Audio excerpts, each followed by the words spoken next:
Page number 56.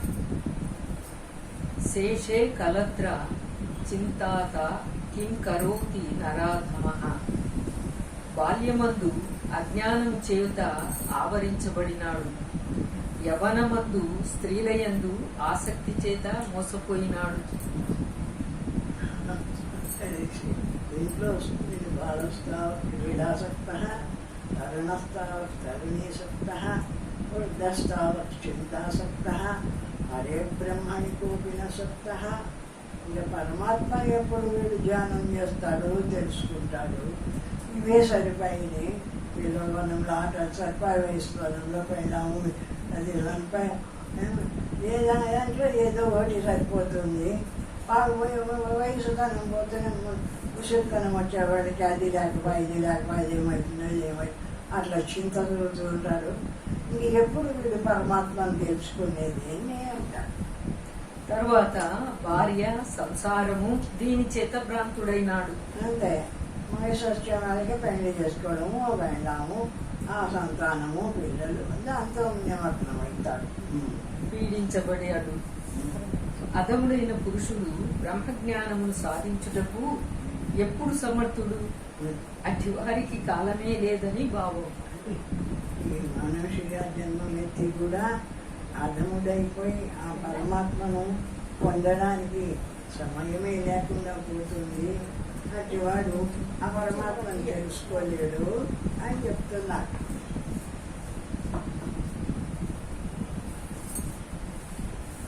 తరా వివరమగ్నానాం కీటానాం సమతాం గతః. అట్టివాడు పుట్టలోనున్న చెదపురుగులతో సమానుడు, వ్యక్తుడని భావం. అట్లాంటి వాడు పుట్టలో ఉన్న చెదల పురుగులతో సమానం. అంటే అవి పుడుతూ ఉంటాయి, కొంతకాలం ఉంటూ ఉంటాయి, పోతూ ఉంటాయి. అట్లాంటి వాడే వీడు కూడా పుడుతున్నాడు, కొంతకాలం నిలబడుతున్నాడు, కొంతకాలానికి పోతున్నాడు.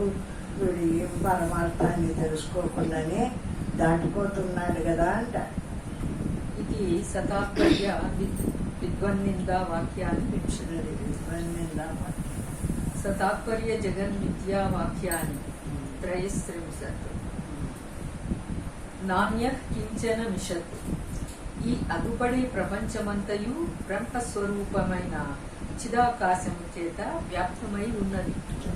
కనపడే ప్రపంచమంతా ఆ చిదాకాశం, జ్ఞానాకాశంతో వ్యాప్తమై సర్వవ్యాపకంగా నిండిపోయింది.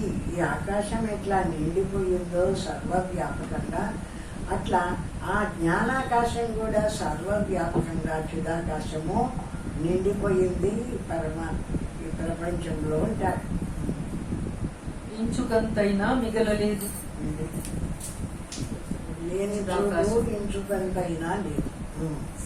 సకలము బ్రహ్మాకారము. జగత్తు అనేది మాయాకార్యము, అసత్యమని. బ్రహ్మస్వరూపమే, బ్రహ్మస్వరూపమే ఉంటే ఈ జగత్ అనేటువంటిది మాయాకార్యము ఉందిని మనం చూస్తున్నాం. కానీ అది ఉంది, ఇది ఉంది, ఇది ఉందని, ఇది వాస్తవంగా లేనిదేను.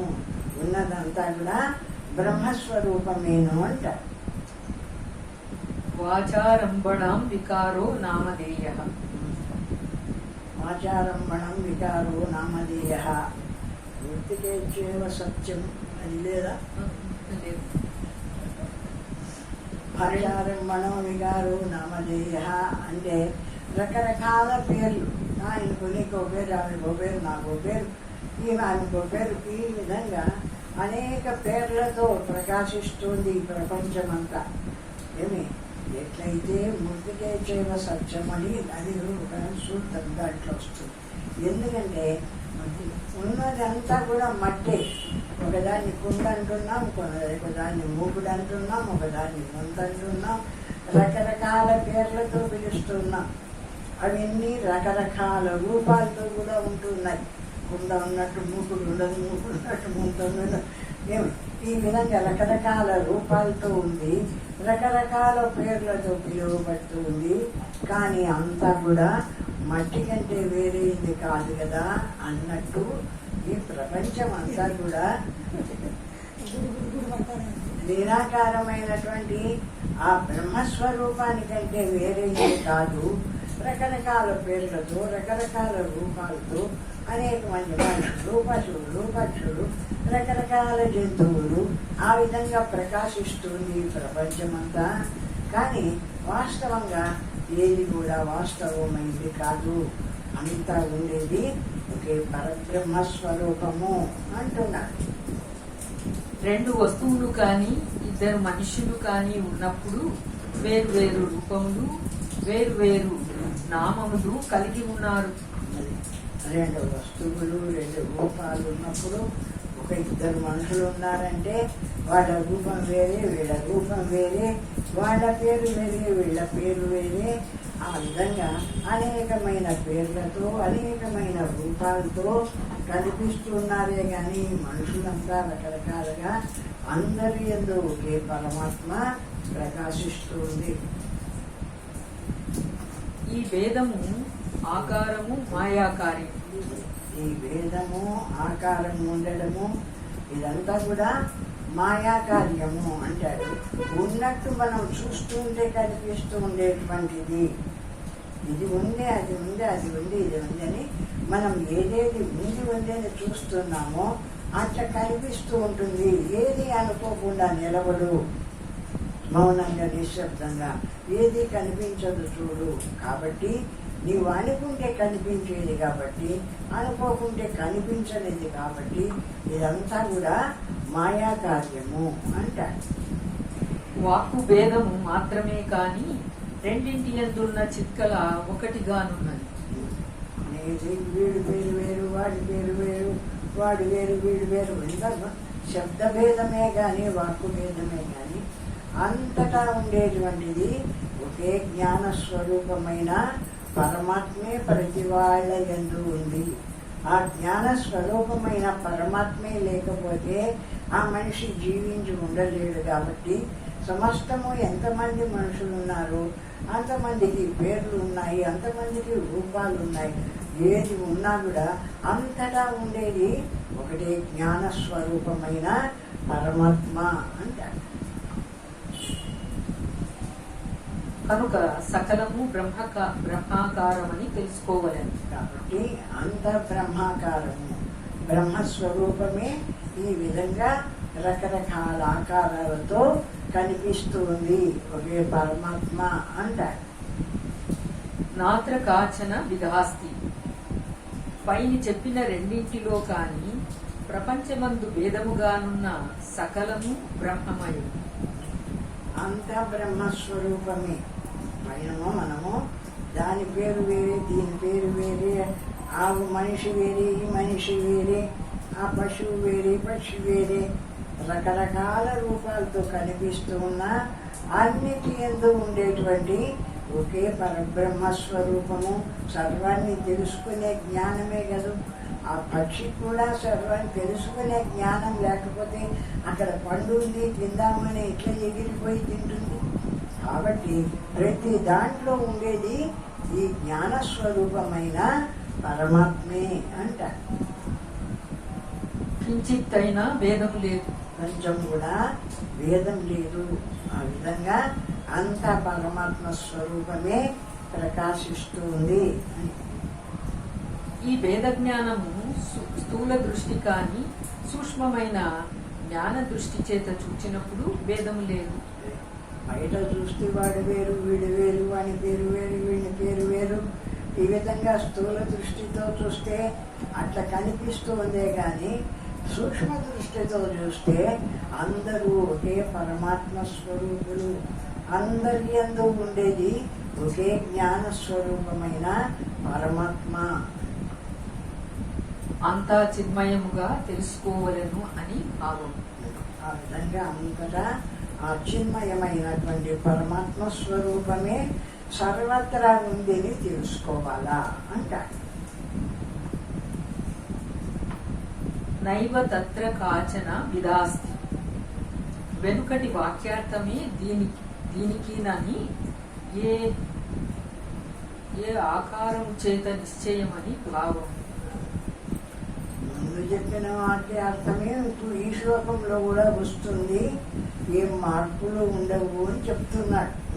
నేత్రములకు అగుపడుచున్న స్థూలమును నామరూపములను మాత్రం చూచి ఇదే నిజమని నమ్మడమే అజ్ఞానం.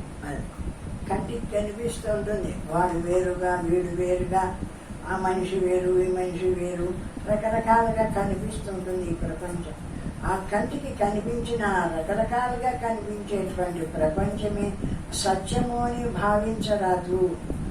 అదంతా కూడా ఏకరూపమైన ఒకే బ్రహ్మస్వరూపము అని బ్రహ్మమాత్రంగా భావించవలా అంటారు. ఈ స్థూలమునకు సత్తా లేదు, సత్తా తేజోమయమైన లోపలనున్న చిక్కలది. ఈ స్థూల శరీరాలకే సత్తా ఉందా? ఇవే నడిచిపోయి తిరిగి అన్ని పనులు చేయగలవా అంటే ఈ స్థూల శరీరానికి ఏ విధమైన సత్తా లేదు. దీంట్లో ఉండేటువంటి ఏ జ్ఞాన స్వరూపమైన పరమాత్మ ప్రకాశిస్తుందో ఆ జ్ఞాన స్వరూపంతో ఈ శరీరాలన్నీ తిరుగుతున్నాయి, ఉంటున్నాయి, వస్తున్నాయి, పోతున్నాయి. వీటన్నిటికీ చైతన్యం ఎట్లా వచ్చింది అంటే అందులో ఉండేటువంటి జ్ఞాన స్వరూపంతో వచ్చింది వాటికి ఆ సత్తా. కానీ స్థూల శరీరాలది కాదు ఆ సత్తా, జ్ఞాన స్వరూపమైన పరమాత్మది అంటారు. అది నిర్మలము చేత జ్ఞాన దృష్టికి గోచరము కానీ నేత్రములకు అగుపడదు. అది శుద్ధంగా ఉండేటువంటి జ్ఞానస్వరూపమైన ఆ జ్ఞాన దృష్టికి తెలియబడుతుంది. కానీ ఈ బ్రహ్మత్వము ఈ కంటితో చూడబడుతుందా అంటే ఈ బ్రహ్మత్వము కంటితో చూడబడేది కాదు. జ్ఞానం చేత ఇది ఉంది, ఈ విధంగా ఉంది, ఈ విధంగా ఉంది అని విచారణ చేసినప్పుడు జ్ఞానానికి అందేటువంటి విషయమే కానీ కంటికి రూపించేటువంటిది కాదు ఈ పరమాత్మ దృష్టి అంటారు.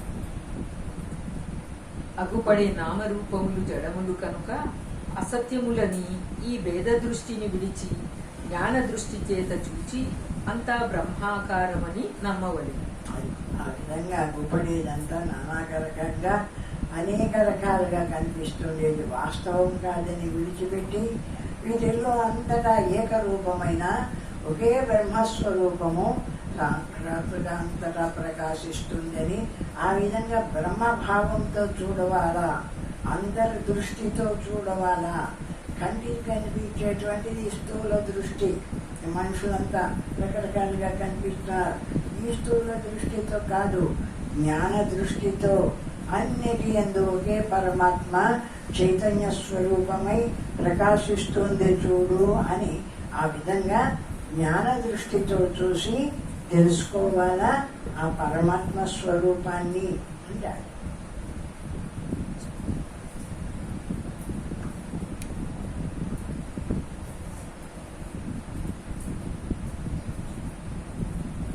చిదాకాశం మాత్రము నిజమనియు నామరూపములు గల ప్రపంచము అబద్ధమని భావం.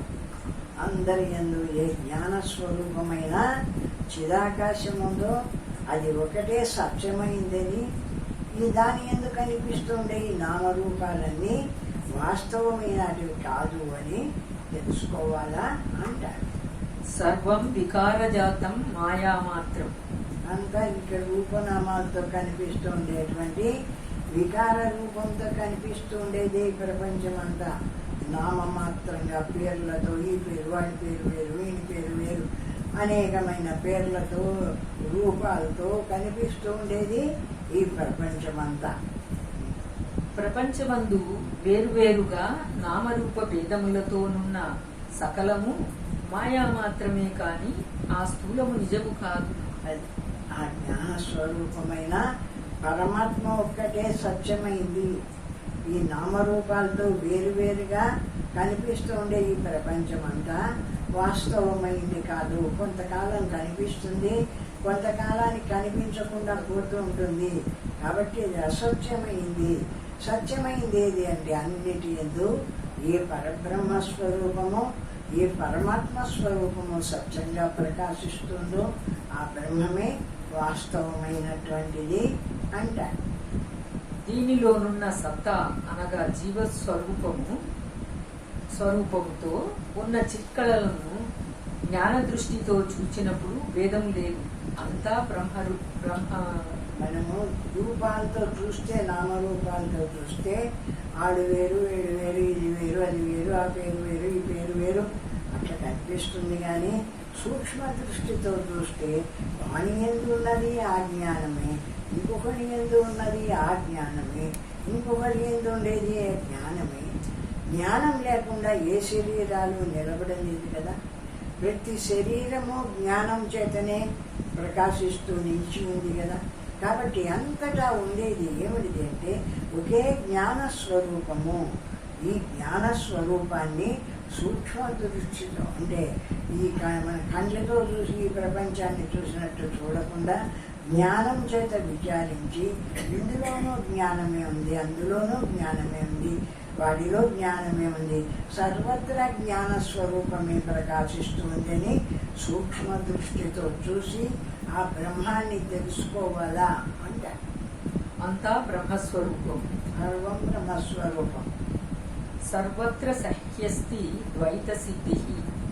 ఈ ప్రపంచము నామరూప భేదములతో అగుపడుచున్నను జ్ఞాన దృష్టి చేత దీనిని ప్రకాశింపజేసే చిత్కళను గ్రహించినప్పుడు అంతయు చిదాకాశములోనే ఉన్నందున భేదము అగుపడదు, అంతా చిన్మయం. అంతా ఆ దృష్టితో చూసినప్పుడు ఇన్ని నామరూపాలతో ఉండే శరీరాలన్నీ ఉన్నా అన్నిటిలో ఒకే జ్ఞానమే ప్రకాశిస్తుంది కదా.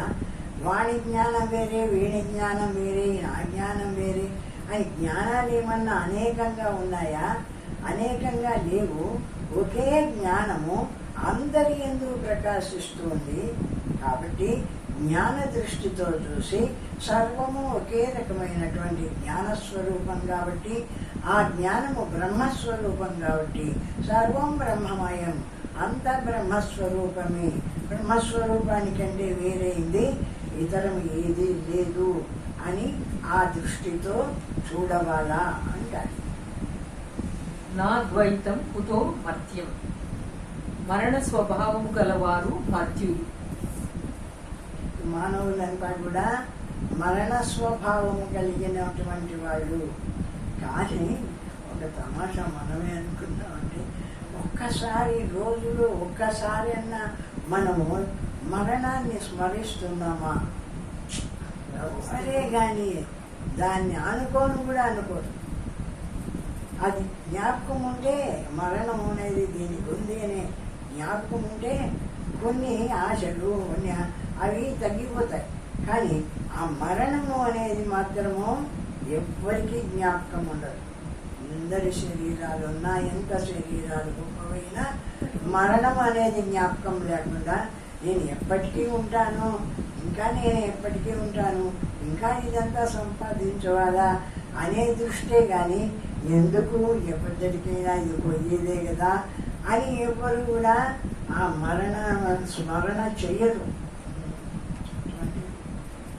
ఈ మనుషులు నేత్రములకు అగుపడు ప్రపంచము నిజమని, అద్వైతమనే వస్తువు అనగా బ్రహ్మ అనేది లేనే లేదని తలచుచున్నారు. ఈ మనుషులంతా కూడా ఈ కనపడేటువంటి నామరూపాలతో ఉండేటువంటి ఈ మనుషులు, ఈ ఇళ్ళు, వాటిళ్ళు ఇవే సత్యము అనుకుంటారు. ఇందు ఉండేటువంటి శుద్ధ జ్ఞాన స్వరూపమైన ఒక పరమాత్మ ఉంది, అది ఎప్పటికీ ఉండేది. ఇవి వస్తూ పోతూ ఉండేటివి, ఇవి ఎప్పటికీ ఉండేటివి కాదు అని ఎవ్వరూ అనుకోరు. సత్యమైనటువంటి పరమాత్మ స్వరూపాన్ని ఎవడు స్మరించను కూడా స్మరించడు. ఎప్పుడు అసత్యమైన దేహమే నేను అనుకుంటూ కాలాన్ని గడిపేస్తూ ఉంటారు. ఇది అజ్ఞానము, ప్రపంచము జడం. ఇది అజ్ఞానం. కాబట్టి ప్రపంచమంతా జడం, దానంతటది ప్రకాశించేటువంటిది కాదు. స్వప్రకాశంగా ఉండే జ్ఞాన స్వరూపుడు ఎక్కడెక్కడ ప్రకాశిస్తాడో దాని చేత ప్రకాశిస్తుందే కానీ వాస్తవంగా తనంతటది ప్రకాశించేది కాదు. ఈ జగత్తు అయినటువంటి జడస్వరూపమైంది అంటారు. దీనికి సత్తా లేదు, కారణం లేనిది కార్యం ఉండదు. దీనికి వాస్తవంగా దీనికే ఉంది ఆ శక్తి. ఇదే అన్నీ చూడగలుగుతుందా, ఇదే అన్నీ చేయగలుగుతుందా అంటే ఏ సత్తా లేనటువంటిది ఇది. సమస్త స్వరూపాన్ని దీంట్లో ఏ జ్ఞానం ఉండి నడిపిస్తుందో ఆ జ్ఞానమది సత్తా కానీ ఈ శరీరానికి ఏం సత్తా? ఇది ఎప్పటికైనా జ్ఞానపడిపోయేదే. ఆ జ్ఞానం ప్రకాశిస్తే జ్ఞానం చేత ప్రకాశింపబడేదే. తిరిగేది కానీ, చూసేది కానీ, వినేది కానీ, దేని చేత వింటుంది, దేని చేత చూస్తుంది అంటే జ్ఞానం చేతనే చూస్తుంది. కానీ ఈ జడమైన శరీరానికే ఉందే ఈ చూచేది, తిరిగేది, ఈ సత్తా అంటే జడమైన శరీరానికి లేదు. ఇందులో ఏ జ్ఞాన స్వరూపమైన పరమాత్మ ప్రకాశిస్తున్నాడో ఆ పరమాత్మ సత్తా వల్ల ఈ శరీరము తిరిగి నడిచి అన్ని చేస్తుంది. బీజము లేని వృక్షము లేదు, ఘటము పుట్టుటకు మృత్తిక కారణం. విత్తనం లేకుండా ఏ వృక్షం పుట్టదు కదా.